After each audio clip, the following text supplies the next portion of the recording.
Welcome back to episode 10 of my Dungeon Crawl Stone Suit playthrough as a demonspawn enchanter of Rue. We just finished up Orc, and we were about to head down to the dungeon, deeper parts of the dungeon. It goes down to 14. I think we're at 11, maybe, is the deepest we've been. I was looking over the footage, and I realized I have these scrolls that I still never got around to checking out. And if I had, I might not have had to buy that scroll brand weapon from the shop. I could have just read the ones I had in my inventory. So that was a bit of a waste of money. Okay, these are both not any good. That's not true. Fear is fine. It's a good way to get enemies away from you. If you're getting a bit swamped, not every enemy is vulnerable to fear. Like you can't scare away skeletons and so on. But for a lot of the stuff you're going to see in the early to mid game, fear is a good solution. Yeah, there's still this player ghost, huh? Well, I think I can maybe juke him here with my antennae, letting me know which way he goes. Yeah. Of course, there's only... Oh, yeah, no, there's two ways out. That looked like it might not have been an exit, but it was. Okay, well, you know what? He can follow me to the stairs. That's what he wants to do. But he doesn't. We're pretty stealthy. He saw us eventually, but not nearly enough time. And yeah, so we haven't quite finished 11. There were these killer bees that I was worried about. And Gastronach, I keep forgetting about him. And our luck has finally caught up with us in that he sees me this time. Previously, I was able to just sneak away before he saw me at all. Which is sort of a great position to be in with Gastronach. You don't want to let him stay in your line of sight for long, because monsters are only allowed to do anything other than move when they can see you. So even though he has self-buffs like swiftness to make him move faster, he can't cast it if you can't see him. I mean, it's a little bit far-fetched, but for most attacks, that makes sense, right? It's just for, some things it doesn't. You know, this area has Gastronach, it has killer bees, which I'm fine with a couple killer bees, maybe even a largest number of killer bees, but there's just not a big reward to going and clearing that out right now. I'm just going to see what Dungeon 12 is like. And immediately there's some kind of big vault up here, I guess. Evenly spaced monsters, stone walls. I don't know what this would be. Maybe... There's a few vaults that are wow, there's stuff everywhere, man. Dungeon 12 is packed. So yeah, 10 to 12 is when Dungeon starts getting hard, and then it gets harder. I mean, I don't know. I guess 1 is where Dungeon starts getting hard, right? More characters die on Dungeon 1 than anywhere else, but the monsters in it ramp up quite hard at around Dungeon 10, and then again at Dungeon 13 or so. And 15 is where Dungeon ends. Which is why it's nice to find Lair early before bad stuff happens. In this game, Lair was on 10 or 11, which was uncomfortable. I think 11, wasn't it? So a shaft, fine. So that's a trap. If you don't see it and you walk into it, you'll fall down.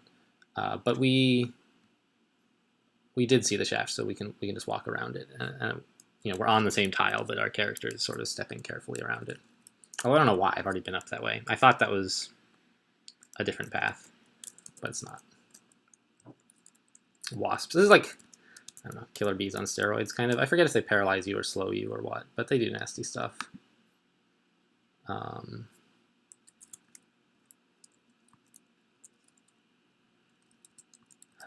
there's still just this whole spooky... Okay, so this just looks like... I don't know, it makes me think of a cemetery or something, doesn't it? Or not a cemetery, a mausoleum, or I don't know, it's structured kind of it's got... It also makes you think of a church, even, except sort of evil somehow. Because there's these pews, right? You're walking down the hall this way, and... I don't know. I sort of expect this to be undead for some reason. I don't know. I don't think I've seen this vault before. I don't have any particular reason to suspect that, but it just sort of feels right. And if I'm right, I'll look like a genius, but it'll be luck, and if I'm wrong, it'll just be luck too. I could look like so Dungeon Crawl is open source, which means that the code that the game is written in is available for free online. Anybody can. I'm not sure exactly what the license is, but you can mostly do whatever you want with it. And so it's not a ton of. It's not great fun, but if you are in particularly dangerous scenarios or you just see something cool, you can go look at the vault definitions to see like what. I mean, so Dungeon Crawl sort of has this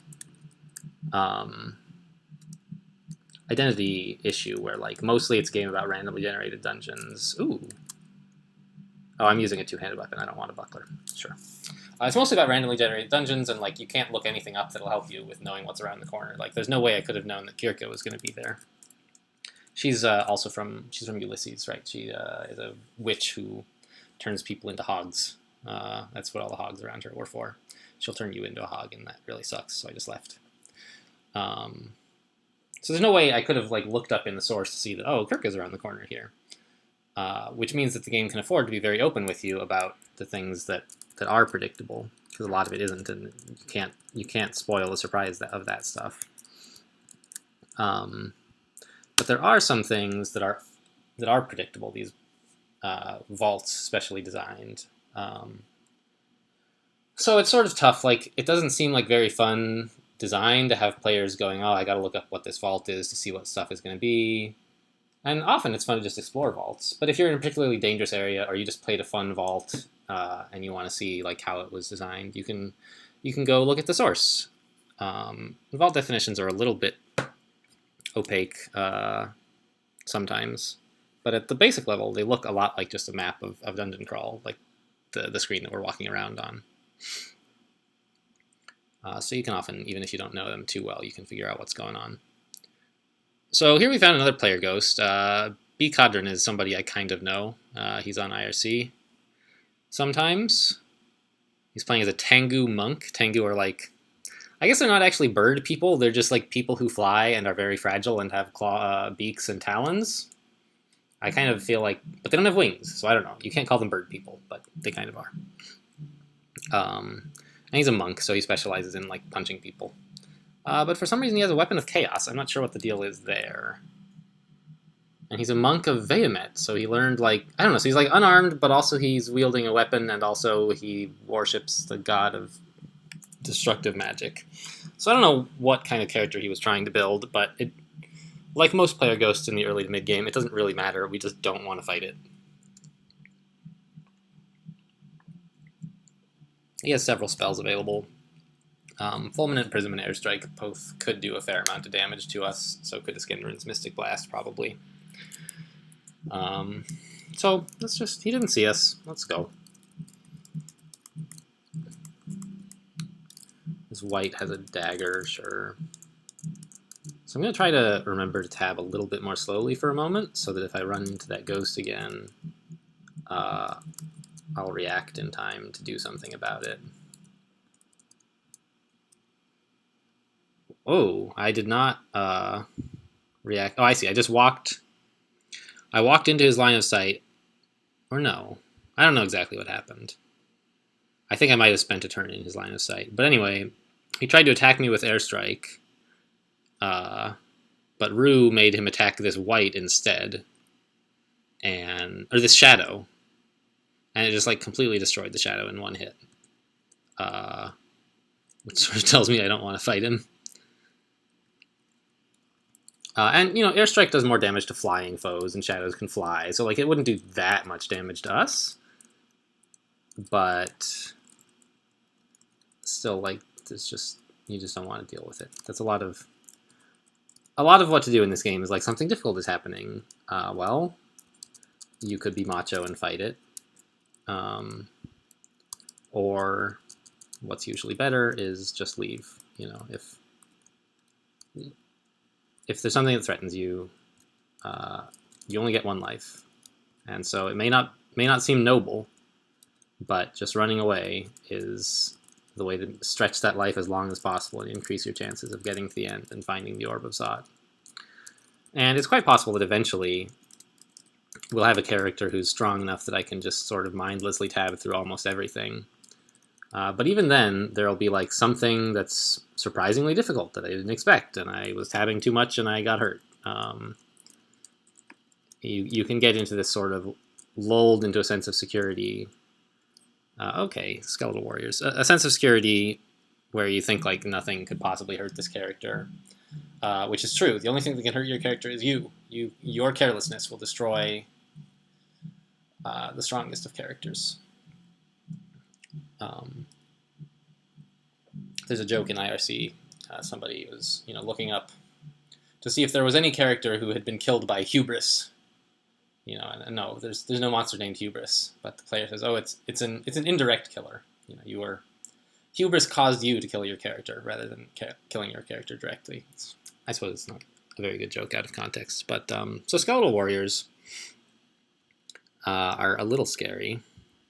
I don't think they can make any noise, so I'm just going to throw a rock at this one, and that is going to distract him from those other two things, which I presume are also Skeletal Warriors. Yeah, and he's got good magic resistance, so we're not going to be able to get him with Confuse at all.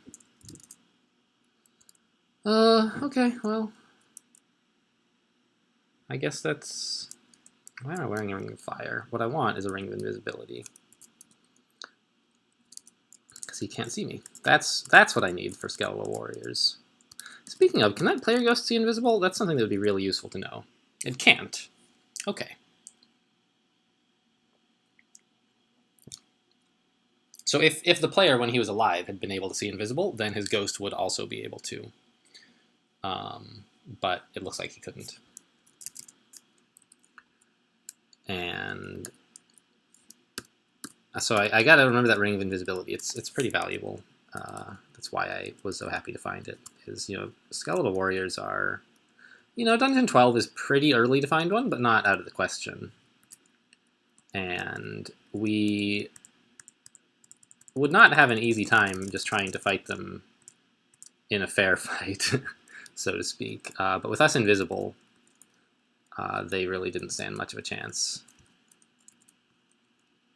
So that's why I've been working on my evocations, so I can turn invisible reliably and for a longer period. So I can use it, as a longer-term combat buff and as maybe perhaps even an escape option. Like, there's scary stuff, let's turn invisible and get out of here. Right now, I can't do it reliably enough that I would be comfortable using that in a scenario. Well, I mean, I might do it if I were desperate, but it's not something I'm looking forward to doing, turning invisible to get out of a combat situation. Okay, so there's all this stuff in here. Some of it is awake, and some of it is not. That's a weird vault. Hey, it's kind of shaped like a Z right now, but... okay, there's this player ghost. Yep. Sure, I'm just going to go upstairs. So he didn't see me at all, which is fine. I just wanted to get out of there before he did.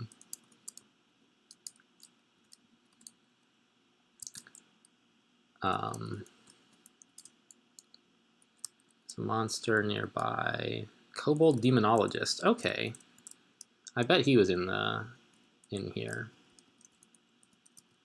So they're like, yeah, okay. So the door is open. Something in there woke up, and I bet it was the Kobold Demonologist. And there's a bunch of closets, yeah, with like zombies in them or something. Right? Nope. Orcs? Well, okay. Wraiths and so on? Yeah. Alright. I'm going to give myself credit for guessing the undead. There's an orc priest in there. Who hopefully I can... Yeah, so this stuff is all... It's not too big a threat. This looks like probably that altar is to Yoredalemnuel, and there might be an altar to Kiku Bakudga as well. They're both sort of undead gods. They have slightly different flavors, but they're both big fans of the undead.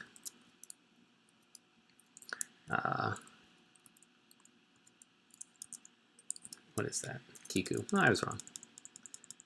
But so yeah, this is like Kiku's mausoleum, I guess. Cute. So Kiku is sort of the god of necromancy, of of animating skeletons yourself and with magic, and Kiku provides you abilities to do that better. Let's see. I'm gonna pause this video real quick. Hopefully I can figure out how to splice it back together. If I can't, then sorry for the short video, and I'll see you next.